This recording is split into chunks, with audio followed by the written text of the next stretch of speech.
Yeah, so I mean, I regularly see this. I used to regularly just break and need to go to Fiji and lie down for a week. And so I actually struggle to have holidays now because I don't feel like I'm adequately broken to have a holiday. So I go there, I'm kind of like, I don't really need to relax. I'm not broken. I'm perfectly kind of relaxed already. You know, some of the companies I've invested in, like this year, I would have had,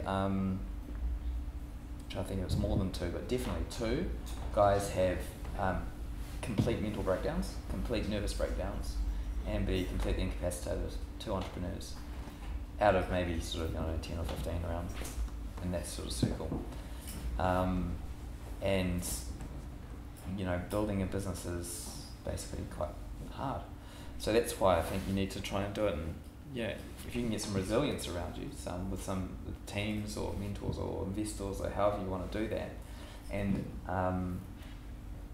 manage your risk, both personally and financially, then that is a better way to do it. I think it's a conception that being an entrepreneur is like being a crazy person, and you sort of go out and go, I'm going to change the world, and you just run, and if there's a problem, you just run a bit faster.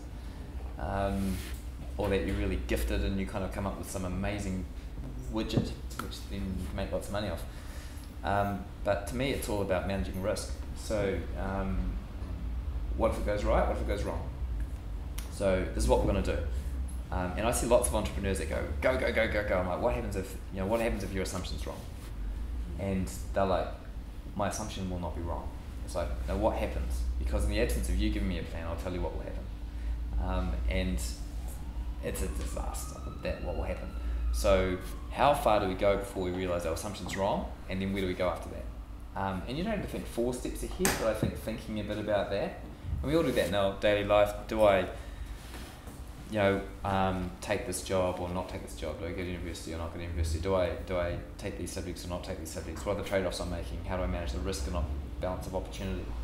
And I think we need to do that in our personal lives as well, in terms of being able to recognise when things are too hard for us, or when we're breaking, or and having your outlet valves for dealing with those sort of things. But certainly don't give the impression that I would like to be an entrepreneur and therefore I will be an entrepreneur and therefore I will make lots of money and therefore it will be fine. There's a reason why everyone just goes and has a job, because it's actually much easier.